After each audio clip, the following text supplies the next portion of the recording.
Last summer, me and 3 other friends, 2 girls and 1 guy, got bored from sitting around and getting high, and we decided to go for a hike. I told them that I know of this spot out in the countryside where the river meets a creek. You can cross it, and there's a hiking trail that leads up to the mountain to a small pond. We go by the gas station on our way, and we get smokes and some snacks and drinks for the hike. No problemos. Steady and smooth vibes on the drive there. When we pull up, there is 2 women walking close to the entrance of the trail. They look extremely nervous, but we don't pay close attention due to being high. I light up a cigarette, and one of the girls asks for one. So I just decide to give her one, and I couldn't help to notice that she had the longest, dirtiest nails I'd ever seen. As well, I didn't pay any real attention to it, and I just figured that they were drifters or hippies or whatever. We head off on the trail and everything is going good. About 15 minutes from the pond, we see 3 men down the side of the trail, standing and looking at a hole in the ground. You can tell it's a hole from where we're at, probably 50 to 100 feet away, just standing and staring. They know that we're there because we're being loud and laughing, etc. We all saw and thought it was creepy as hell, but we kept walking. We get to the pond and have a sit for a smoke and a blunt. As we are smoking, my friend is walking close to us but also close to the pond, just scanning the bank for the neat stuff. He finds a hatchet. A clean one, almost too clean of a hatchet, almost 90% buried in the bank. Next to it, about 5 feet away, is a can of empty acetone and a Ziploc bag filled to the top with blood. My buddy played lacrosse with me and doesn't get spooked easily, but as you can imagine, anyone would be mindfucked at this point. He comes over without saying anything at first and just sits down. After we get done smoking, he's like, "Hey guys, come look at this." He shows us the hatchet, acetone, and bag of blood. The girls turn away and get really freaked out. One of the girls even threw up.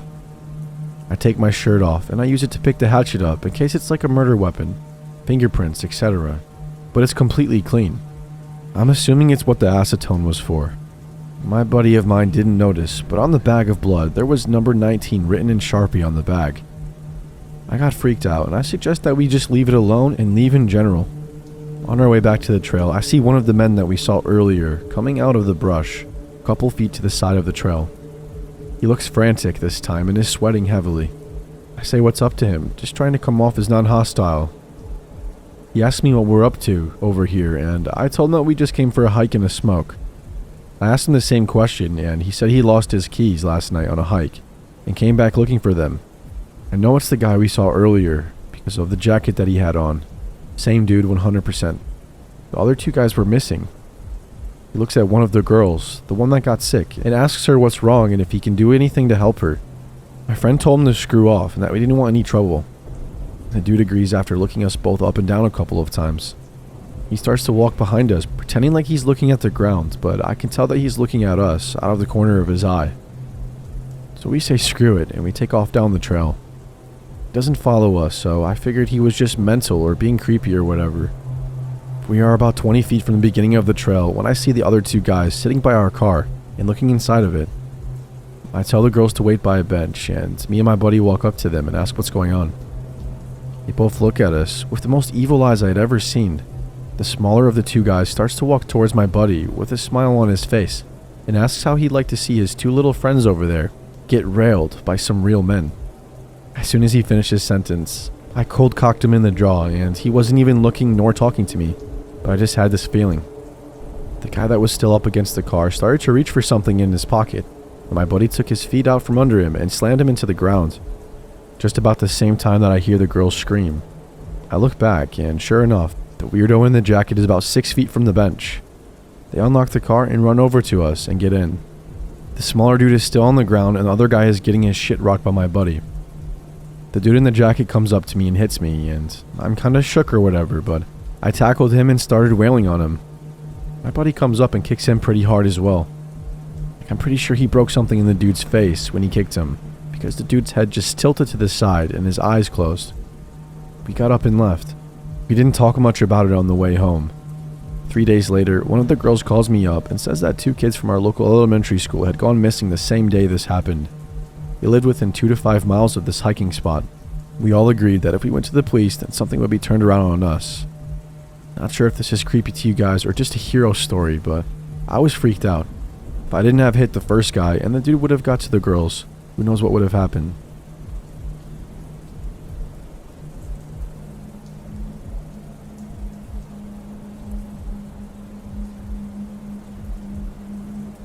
A few months back, my girlfriend and I were bored hanging around the house and spontaneously decided to go out for a hike. We don't go hiking often, but the idea appealed to both of us, and even though there was only about an hour of light left, we figured we had enough time to enjoy a hike before it got too dark. We quickly fill up our water bottles and put on the best walking shoes that we had, and we were out the door, driving up into the mountains. Around my area, there are many hiking trails, with the variety of trails increasing as you go up into the mountains.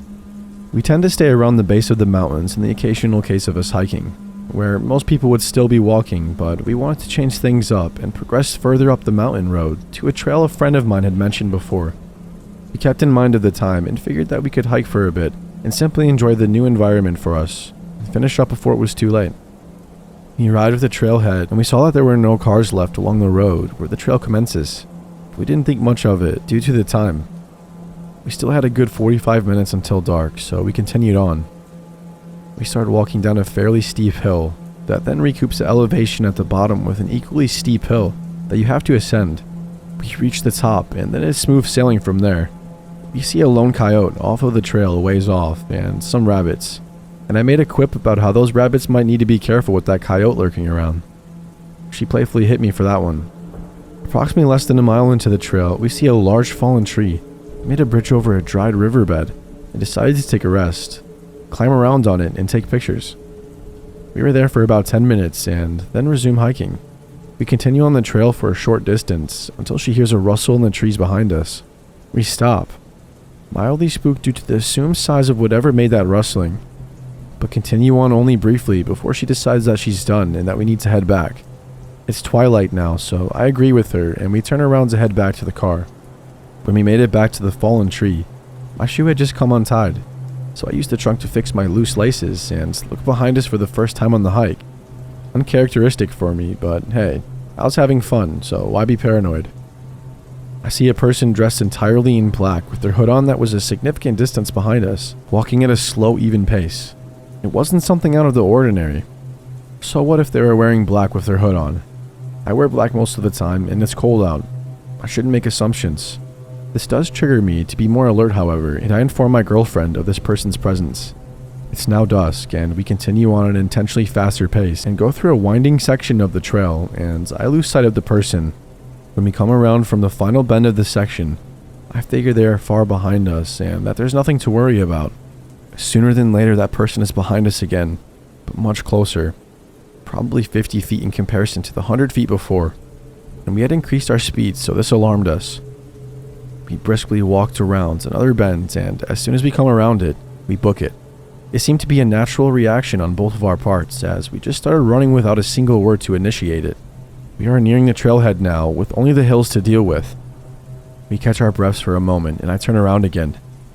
I see the person seemingly halt a sprint upon noticing me looking back, as if they were trying to uphold the illusion of simply walking. At this point, I shout, "Go!" and we sprint down the hill. What little light was left struggled to make its way through the dense trees surrounding us, and the steep hill proved challenging to run down without a clear path to be seen. We both stumbled down the hill, almost falling multiple times, and slamming our feet onto the rocks and loose brush. But we didn't fall, and we didn't look behind us. We make it to the bottom, but must continue up the initial hill, and then we will have made it out. We persevere up the incline and make it back to our car. I briefly breathe in relief as I start my car, heart pounding and adrenaline racing. As I reverse onto the road, the person emerges at the trailhead, apparently breathing heavily. We finally get a glimpse of him. His hood had fallen off of his head, exposing his pale complexion and dead eyes that were only illuminated by a single lantern at the start of the trail. He was holding something in his hand, but it was too dark to see, and I was not interested in sticking around to make out the object. I shift into drive and accelerate as fast as my car could muster, leaving him behind in the dust on the empty side of the road.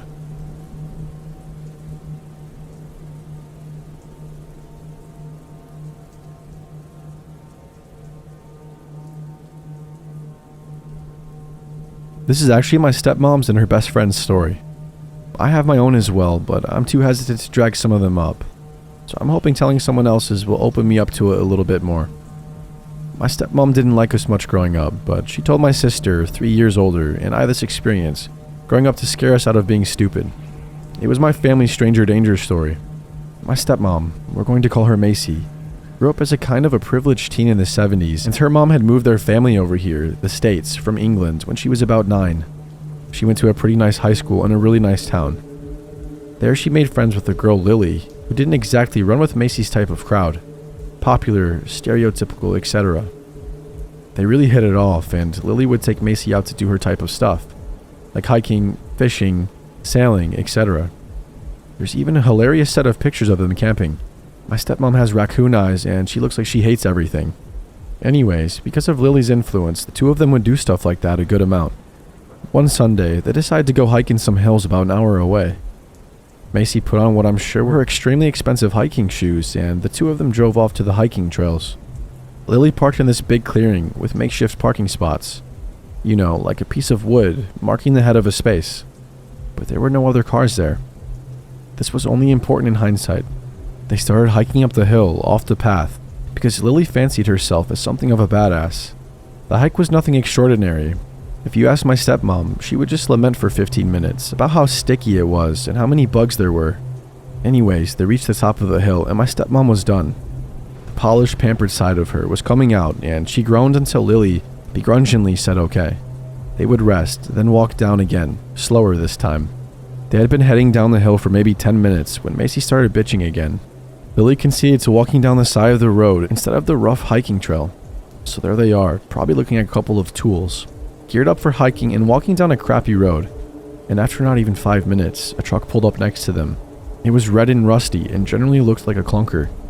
The guy driving rolled down the window and the girls looked in through the passenger side. He had a big beard and a baseball cap pulled down, and really long brown hair. He greeted them and even smiled through his beard, asking if they needed a ride. Macy described him as charming and even cute. Lily still says the moment that he greeted them, her hackles went up. Despite her better judgment, my stepmom convinced her to get into the truck. It must only be a 10-minute drive down to the car, tops. The two girls opened the passenger side door to this rusty old thing, and the guy directed them behind the seat to get into the back. They settled in and the truck started rumbling forwards. Lily always says that was the point it hit her what a mistake they had just made. The back seat was clean enough, but there was a rope on the floor behind the driver's seat and 4 boxes of saran wrap half hanging out from under the passenger's side. It seemed creepy and weird, but Lily didn't want to freak out my stepmom, so she just kept her mouth shut. After about 10 minutes, the woods didn't look any clearer, and they hadn't seen another car the whole time. Lily asked how long he thought it would be, and he said he was taking a different route down the hill, and he had to stop somewhere to get something first. That was it. The girls were 16 and 17, and Lily didn't want to press the issue. She was scared, and she can remember his hair because she was sitting behind him. He looked like a woodsy outdoor guy, but his hair was super tangled and dirty. She noticed crusted mud on his collar, and tried to find something identifiable about him, but just got scared the more she picked up on the little details. He was youngish, strong-looking, and was a foot taller than both of them. So they didn't ask any more questions, and he didn't offer any information, and they drove on. Several minutes after that, they reached a tiny shack or log cabin-looking place, right there in the clearing of the trees. There was an old stump where someone had been chopping wood and a huge axe stuck into the log. Lily was definitely on red alert now. The guy turned off the truck and slipped out of it saying, "I'll be right back. Don't get out." And he disappeared into the house. Lily tried to talk my stepmom about how she was incredibly uncomfortable, but she mostly just dismissed it. Lily started begging, increasingly freaked out, and finally put her foot down, demanding Macy exited the truck with her. So they got out and walked around the front of the vehicle. The house was about 50 yards in front of them. Why this guy would have left 2 young girls in the truck alone while going into the house is beyond me. And they wandered around looking at it, hesitantly. If this guy really was decent and was just trying to give them a ride, it'd be super rude to just run off, right? My stepmom had this strict upbringing when it came to manners and a public persona, and she saw it as an issue of that nature. So she actually started to head back to the truck, opening the front door to climb in behind the driver's seat. Lily was pissed off now and followed her to yell some more. On the driver's side floor, half hidden under the seat, there was a big hatchet. It had dried red-brown stains covering the blade and stuck to the floor under it. Lily understandably lost her shit. And seeing it, now my stepmom started getting hysterical. They decided that leaving was by far their best option at this point, and just booked it off the side of the property into the trees. They bumbled around in the trees for a little while until Lily was fairly confident. They were on their way back down the hill. My stepmom cried all the way down, and Lily felt bad about it, but was also completely freaked out that he would hear it and kept trying to calm her down. When they finally got back down to the bottom and saw the old wooden fence that surrounded the original parking area, they were relieved. But as they got closer to it, they saw it. The truck. It was parked on the other side of the gravelly makeshift lot, just sitting there, facing the other way innocently. They couldn't see if anyone was in it, and of course, Macy wanted to run for the car, but Lily was super hesitant. She managed to calm my stepmom down, saying she wanted to wait before running out into the open to see what was out there. Remember, this is the 70s, no cell phones. There was no ranger station or anyone around. The parking lot was big and open, and who knows what would have happened if they decided to stroll across it. Thankfully, Lily convinced my stepmom to chill, and the two of them hunkered down against a big tree, hidden by bushes and other trees, and waited it out for what seemed to be a couple of hours. When dark started to fall, all the animals started coming out and making noises, and my stepmom, predictably, started getting antsy about this and bothering Lily, who was tired and moments away from giving in. She was just planning their dash to the car when they heard a clunk across the twilight-lit lot. They watched as one of the back doors of their car swung open, and the bearded guy slid his way out of the back seat. He got out, shut the door, and looked around at the surrounding woods for several moments, and then walked back to his truck. The truck lumbered past their car and out of sight. Several minutes after watching him drive away, they sprinted to their car as fast as they could, jumped in, and peeled out of there before they even had shut the doors.